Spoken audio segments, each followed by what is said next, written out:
नक्षत्र तट private limited presents. कुंडली के चतुर्थ भाव से किन चीजों का विचार होता है उसे अब हम जानेंगे। चतुर्थ भाव को सुख का भाव भी बोला जाता है, यानी ये सुख भाव है। जिंदगी में कौन कौन सी चीजें हमें सुख देती हैं उन सारी चीजों का विचार चतुर्थ भाव से होगा। यानी सुख के सभी साधन, भूमि भवन वाहन का विचार चतुर्थ भाव से होगा। दिमाग में बैठा लीजिए, भूमि भवन वाहन तीन चीजें रट लीजिए। आराम के जो साधन है लाइफ में, लग्जरी जो है, घर के अंदर की लग्जरी, सब मिला करके बातें वही हैं। सुख के साधन, आराम के साधन, घर के अंदर की लग्जरी, घर, भूमि भवन, इन सब का विचार चतुर्थ भाव से होता है। माता और माता के सुख का विचार भी चतुर्थ भाव से ही होगा। यानी भूमि भवन वाहन, लाइफ की लग्जरी और माता का विचार कुंडली के चतुर्थ भाव से आपको करना चाहिए और करना है। इसके अलावा जो ग्रेजुएशन की शिक्षा है उसका विचार चतुर्थ भाव से होगा। इंटरमीडिएट की शिक्षा का विचार कहाँ से करते हैं? थर्ड हाउस से करते हैं। ग्रेजुएशन की शिक्षा का विचार करेंगे हम चतुर्थ भाव से। व्यक्ति का मन, जो चीज आप चंद्रमा से विचार करते हैं वो चीज आप चतुर्थ भाव से विचार कर सकते हैं। व्यक्ति का मन, मानसिक स्थिति, इन दोनों के लिए चतुर्थ भाव का विचार किया जाता है। व्यक्ति मन का कैसा है, व्यक्ति का मन कैसा है, यह जानने के लिए आप चतुर्थ हाउस पर फोकस करेंगे। जीवन साथी का कर्म, क्योंकि सप्तम स्थान से क्या होता है? दशम होता है। अपने फैमिली का विचार, यश और वैभव ऐश्वर्य का विचार, ये अंगों में फेफड़े का विचार होता है। पिता की संपत्ति का विचार होगा। सुगंधित वस्तुओं का विचार होगा और चतुर्थ भाव से ही हृदय के साहस का विचार होता है। चंद्रमा एवं बुध इसके कारक ग्रह हैं। बगीचा, जितने भी बाग बगीचे हैं, नदी तालाब, इन सारे चीज़ों का विचार, यानी जो जलीय जगह हैं उन सारी चीज़ों का विचार चतुर्थ भाव से होता है। बगीचे का विचार हो गया, स्तन का विचार, बुढ़ापे का विचार, जनता का भाव यही है, पब्लिक हाउस यही है। जो लोग राजनीति में हैं उनके लिए यह भाव अच्छा होना जरूरी है, वे लोग चुनाव जीत सकते हैं। जल वाले स्थान का विचार चतुर्थ भाव से होगा। राज्य, घर का टूटना, घर का खरीदना, घर का बनना, घर से दूर जाना, यानी विदेश यात्रा वगैरह अगर कोई पूछ रहा है तो उसका विचार इसी भाव से करेंगे। आगे ऊपर ही हमने बता दिया, कार हो गया, क्योंकि ये हमारे लिए क्या है? सुख का साधन है। वाहन, मालिश या मसाज, इसका विचार भी चतुर्थ हाउस से होगा। वस्त्र का विचार, पोशाक का विचार, पानी की टंकी का विचार, दूध व दूध से बने उत्पाद का विचार चतुर्थ भाव से। सुगंधित वस्तुओं का विचार भी चतुर्थ भाव से होने वाला है। मन की प्रसन्नता और मन की अप्रसन्नता भी इसी से ही देखी जाएगी, क्योंकि चतुर्थ भाव हमारा मन है।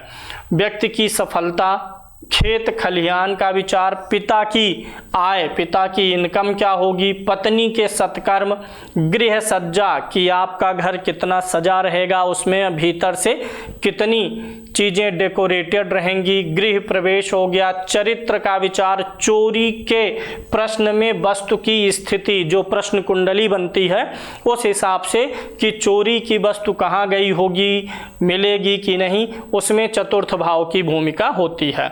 और जो भी जानवर होते हैं, क्योंकि ये भी हमें सुख देने का काम करते हैं, सुख देते हैं ना अपने सेवा के द्वारा, दूध के द्वारा, अपने दही के द्वारा, तो गाय, भैंस, घोड़ा, सभी प्रकार के जानवर चतुर्थ भाव से विचार किए जाएंगे। पानी में उगने वाले अनाजों का विचार भी चतुर्थ हाउस से, फोर्थ हाउस से किया जाएगा।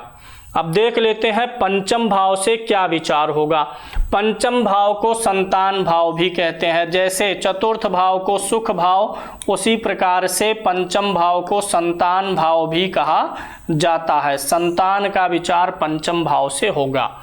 बुद्धि का भाव है, संतान का भाव है, तो इस पंचम भाव से तो पहले पुत्र का विचार, संतान का विचार, पुत्र कहिए चाहे संतान, लड़का लड़की दोनों का विचार।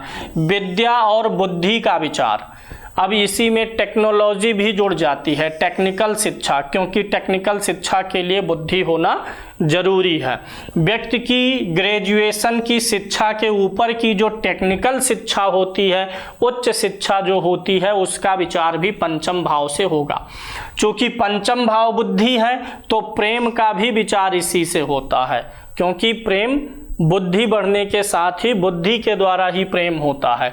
कम उम्र में प्रेम क्यों नहीं होता जब हम बालक रहते हैं? क्योंकि हमारी बुद्धि विकसित नहीं रहती। तो प्रेम और लव अफेयर वगैरह भी इस हाउस से देखा जाता है। लव लाइफ रोमांस, देवताओं से प्रेम भी वही है, मनुष्यों से भी प्रेम का भाव वही है। प्रेमी प्रेमिका का विचार इसी से होगा, हृदय का विचार होगा। चतुर्थ भाव से हृदय की क्षमता देखी जाती है और पंचम भाव से हृदय, आत्मविश्वास और जो पेट है हमारा, स्टमक है, उसका विचार इसी भाव से होता है, अमाशय का विचार होता है। इससे हमारा पूर्व जन्म देखा जाता है, पूर्व जन्म के पाप और पुण्य कर्म देखे जाते हैं पंचम हाउस से, पंचम भाव से। पीठ का ऊपरी भाग जो होता है इसका विचार होता है, यानी ये जो कंधे का पिछला हिस्सा है उसका विचार। गोपनीय विद्याओं की जानकारी, क्योंकि ये बुद्धि का भाव है, ईश्वर प्रेम का है, तो गोपनीय विद्याओं की जानकारी भी इसी भाव में रहती है। वह गोपनीय विद्या कोई जरूरी नहीं है तंत्र मंत्र ही रहे। पंचम भाव अच्छा है और कोई व्यक्ति इंजीनियर है तो जिस चीज में इंजीनियर है उस चीज की गोपनीय विद्याओं की जानकारी रहेगी। ज्योतिषी है तो ज्योतिष से संबंधित गोपनीय विद्याओं की जानकारी उसके अंदर आ जाएगी। अचानक से लाभ, लॉटरी वगैरह जो देखते हैं, अचानक से लाभ, विवेचन करने की शक्ति यानी तर्क शक्ति, इसका कारक ग्रह बृहस्पति है। प्रतिभा, पिता के सत्कर्म, पत्नी के भाग्य से मिला धन वैभव, पत्नी के भाग्य से यानी ये आप समझ सकते हैं दहेज वगैरह में मिला हुआ धन। पंचम भाव से विचार होगा, संकल्प शक्ति का विचार होगा। किसी घटना का विस्तृत वर्णन कोई व्यक्ति वही कर सकता है जिसका पंचम भाव अच्छा रहेगा। संरक्षण देना, रचना, किसी चीज का निर्माण करना, कार्य आरंभ करना, मंत्रों के द्वारा देवताओं की पूजा अर्चना, यानी किसी भी चीज का विधि विधान व्यक्ति को पता होगा कि नहीं, वो पंचम हाउस बताएगा। अन्न का विचार, अन्नदान या भंडार, पाप पुण्य में भेद करने की क्षमता का विचार यहीं से आएगा। ये जो अचानक लाभ वाला विषय है इसी में शेयर भी आ जाएगा। शेयर मार्केट अगर आपको विचार करना है किसी व्यक्ति के लिए तो पंचम भाव देखना चाहिए। शेयर मार्केट के लिए, लॉटरी के लिए, सट्टा के लिए, इन सभी चीज़ों के लिए पंचम भाव का विचार होता है। बहुत सारे लोगों का लकी ड्रा में नाम वगैरह निकल जाता है, कुछ न कुछ इनाम जीत लेते हैं, तो उसके लिए भी यही भाव देखा जाता है। अब देख लेते हैं कि खष्टम भाव से क्या विचार होगा। छठे भाव को रिपु भाव बोलते हैं। रिपु मतलब जो चीज़ें आपको परेशान करें, रोग, ऋण और शत्रु, ये तीन चीज़ें व्यक्ति को परेशानी में डालती हैं। तो छठे भाव से रोग, ऋण और शत्रु, इन तीनों चीज़ों का विचार होता है।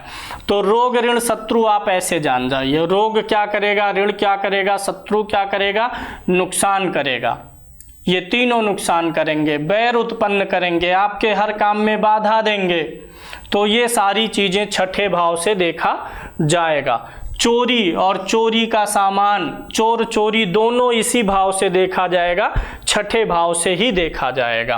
रोग, ऋण, शत्रु, चोरी, चोर, मामा से संबंधित चीज़ों का विचार छठे भाव से होता है, छोटे मामा से संबंधित, क्योंकि यह चतुर्थ भाव से तीसरा भाव पड़ता है। मामा हो गया अदालत, मौसी, फूफा, चाची, इन रिश्तों का विचार तीसरे भाव से होगा। ये शरीर के अंगों में हमारा नाभि प्रदेश है, जो नाभि के आसपास का एरिया है। खडरस भोजन इसी भाव से देखा जाएगा, खष्टम भाव से देखा जाएगा कि व्यक्ति को भांति भांति प्रकार के उत्तम भोजनों की प्राप्ति होगी कि नहीं होगी, ये छठा हाउस बताता है। शंका, निराशा, झगड़ा, जब रोग, ऋण, शत्रु है तो झगड़ा, निराशा, शंका इसी में आएगा। अशुभ कर्म, और डाइवोर्स, तलाक, हार्निया की बीमारी का भी कारक यही भाव होता है। हार्निया हो गया, अपेंडिक्स हो गया, दो आंतों के बीच की स्थिति, आंतों की सबलता और दुर्बलता छठे भाव पर निर्भर करती है। शनि व मंगल इसके कारक ग्रह हैं। प्रतियोगिता, प्रतिस्पर्धा, कंपटीशन जिसको बोलते हैं, उसका विचार, प्राइवेट नौकरी का विचार, कंजूसी का विचार, थकावट, बदनामी, शत्रुओं से परेशानी, भाइयों से कलेश, क्योंकि तृतीय भाव से ये कौन सा भाव पड़ जाता है? चतुर्थ भाव। कड़वापन, तिक्त, मिर्ची वाला स्वाद, कसैला स्वाद, ये सब छठे भाव से देखा जाता है। एक तरीके से देखेंगे तो रोग, ऋण, शत्रु ये सब क्या होते हैं? तिक्त होते हैं, कड़वे होते हैं, कसैले होते हैं। तो वही सारी चीज़ें यहाँ पर भी आपको समझनी चाहिए।